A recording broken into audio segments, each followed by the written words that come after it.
নমস্কার বন্ধুরা, সবাই কেমন আছেন? আশা করি খুব ভালো আছেন। আপনাদের আশীর্বাদে আমিও খুব ভালো আছি। কাকুলির আরেকটি নতুন ব্লগে আপনাদের স্বাগত জানাই। দেখুন বন্ধুরা, এই গাছগুলো কেমন লাগছে? আমার কাছে তো খুব ভালো লাগছে। আপনাদের কাছে কেমন লাগছে? সেদিনকে গিয়েছিলাম রাসবিহারীতে। রাসবিহারী থেকে এই গাছগুলো সব কিনে নিয়ে এসেছি। আমার অনেক দিনের শখ, ঘর তো গুছিয়েছি, ঠাকুর ঘরটা আমার গোছাতে হবে। একবারে তো আমার হয় না কোনো জিনিসই, আস্তে আস্তে আমি সব গোছাচ্ছি।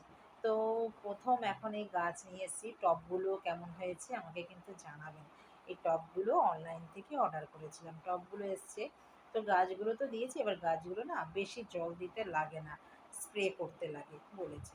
তো ঠাকুর ঘরটাও মনের মতন করে সাজাবো, ঠাকুরের যদি আমার প্রতি সদাই থাকে।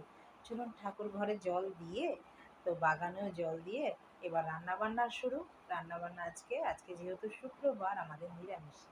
নিরামিষি ভাবছিলাম কি খাবো, আর অনেক দিন ধরে না খিচুড়িও খাওয়া হয় না।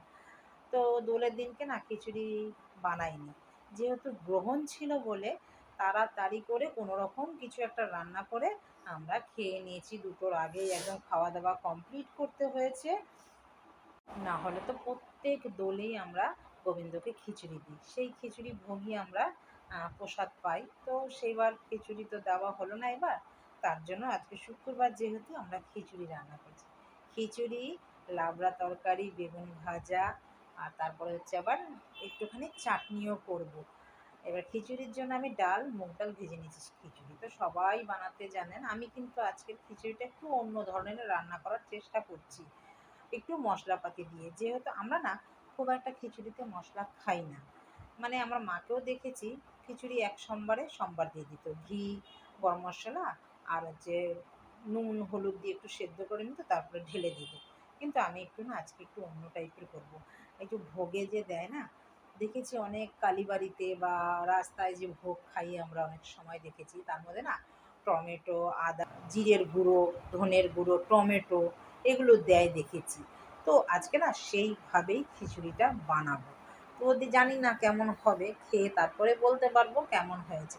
চলুন এবার ডালে চালে একবারে ধুয়ে বসিয়ে দিলাম, স্বাদ অনুযায়ী নুনও দিয়ে দিলাম।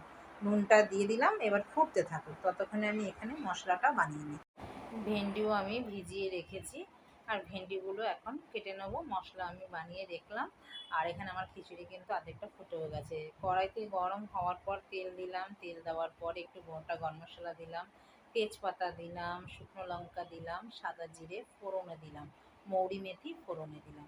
একটু ভাজা ভাজা হওয়া অবধি একটু ওয়েট করব, তারপরে দেব মশলাপাতিগুলো। আমি তো এইভাবেই আজকে খিচুড়ি রান্না করলাম। আপনাদের কেমন লাগলো এই খিচুড়ি রান্না, সেটাও কিন্তু আমাকে কমেন্টে জানাবেন। আর আপনারা কিভাবে খিচুড়ি রান্না করেন সেটাও কিন্তু আমাকে কমেন্টে জানাবেন। আমিও তবে আপনাদের মতন একবার বানিয়ে খাবো। এইটা তো একটু অন্য ধরনের। আমরা সাধারণত শুধু এই এই যে ফোড়নটা দিলাম, আমি এই ফোড়ন দিয়ে দিই আমি, কিন্তু জিরের গুঁড়ো, ধনিয়া গুঁড়ো, টমেটো মাকে কোনোদিন দেখিনি দিতে। আমাদের এক খাই এরকম খিচুড়ি, আর না হলে ভুনা খিচুড়ি। ভুনা খিচুড়ি তো জানেন ডালে চালে, ওটা ঘিয়ের মধ্যেই ভাজতে লাগে, তো সেটা খাওয়াটা একটু রিচ হয়ে যায়। তো আজকে রিচ খাবো না বলে এইভাবেই আমি খিচুড়িটা বানিয়ে নিলাম। যদি ভালো লাগে আপনারাও বানিয়ে খাবেন এইভাবে খিচুড়িটা। তা চলুন এবার, মশলাপাতি তো ভাজা হয়ে গেল, এবার এটাকে ধরে হাঁড়ির মধ্যে ঢেলে দেবো। ঢেলে দেওয়ার পরে তারপরে এবার ফুটে গেলেই নামিয়ে নেবো, আমার হয়ে যাবে খিচুড়ি। আমার খিচুড়িটা এবার ফুটে যাবে, বেশিক্ষণ লাগবে না, খিচুড়ি তো ফুটেই গেছে। দেখুন এবার গরম গরম ঢেলে দিয়েছি, একদম টকবক টকবক করে ফুটছে কিন্তু খিচুড়ি। এই খিচুড়ি দেখলে না আমার অনেক কথা মনে পড়ে যায়। আমার বাবাও না এরকম খিচুড়ি রান্না করতো বড় বড় হাঁড়ি দিয়ে।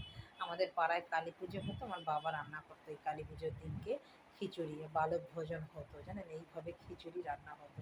তো খিচুড়ির মধ্যে লাস্টে আমি ঘি দিয়ে দিলাম, নামিয়ে দিলাম, আমার হয়ে গেছে খিচুড়ি। তো এইবার আমি ভেজে নিচ্ছি একদম মচমচে করে ভেন্ডি। ভেন্ডি মচমচে করে ভাজলে খেতে খুব ভালো লাগে। আমি একটু নুন দিলাম, একটু হলুদ দিয়েছি, ভেন্ডি ধুয়ে কেটে তারপরে অনেকটা তেল দিয়েছি। এই তেলটার মধ্যে সব কিছু এখন ভেজে নেব। আমি এখানে তো বেগুন ভাজার মধ্যে নুন, চিনি, একটু সামান্য ময়দা, যেন তেলটা কম টানে। অনেকে বেসন দেয়, আমি একটু ময়দা দিলাম। আমি একটু অন্য ধরনের আবার রান্না করার চেষ্টা করি। আমার মা চিনি আর নুন দিয়ে মেখে রাখতো হলুদ দিয়ে এই বেগুন। তারপরে ১ ঘন্টা ১.৫ ঘন্টা পর একদম ছাঁকা তেলে ভেজে নিত। সেই বেগুন কিন্তু খুব খেতে ভালো লাগে। আর এই বেগুনটা না একদম ছোট, সেটা খুব বড়, বড় বেগুন হলে তবেই ভালো লাগে। আর আপনাদের দাদা তো বেগুন খেতে খুব ভালোবাসে। তো বড় বেগুন তো এখন আর পাইনি। ছোট, ছোট বেগুন বলে ওই একটুখানি তেলটা যেন না টানে, যতটা তেল কম খাওয়া যায়। আমরা একটু তেল কমই খাই, আবার সব জিনিসে কম খাই না। যখন যেটা লাগে তখন সেটাতে দেই। তো চেষ্টা করি একটু কমই খাওয়ার তেলটা।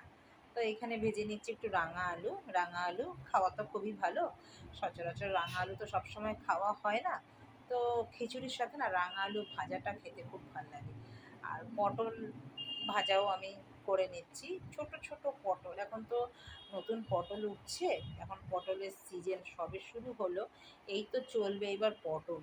সবজির মধ্যে থাকবে পটল, ঝিঙা আর বেগুন। আর কি থাকবে বলুন? পটলও আমার ভাজা হয়ে গেল। দেখুন একদম মুচমুচে করে ভেজে নিয়েছি পটল আর উচ্ছে আর এই রাঙা আলু। আমার ভাজাও কিন্তু হয়ে গেল। তো এইভাবে কাজ করলে, সব গুছিয়ে কাজ করলে কাজ কিন্তু তাড়াতাড়ি হয়ে যায়। এখন এবার বাকিগুলো সব এখন ভেজে নেব এক এক করে। ভাজার পর তরকারি রান্না করে নিলাম। খেয়ে দিয়ে এখন প্রায় বাজে ৩টে। তো এখন একটু রেস্ট নিচ্ছিলাম। তো আমার জানলা থেকে তো এই দৃশ্য দেখা যায়, আপনাদের তো বহুবার শেয়ার করেছি। দেখছি পুকুরে মাছ ধরছে কিছু ছেলে, পাড়ারই ছেলে তারা। মাছ ধরছে, কিন্তু একটা মাছকে না কিছুতেই ধরতে পারছে না। ৪ থেকে ৫ বার সেই জালের ওপর থেকে সে ছিটকে চলে গেছে, কিন্তু ছেলেটাও হাল ছাড়েনি, জানেন? তো ও কিন্তু মাছটা ধরেই ছেড়েছে।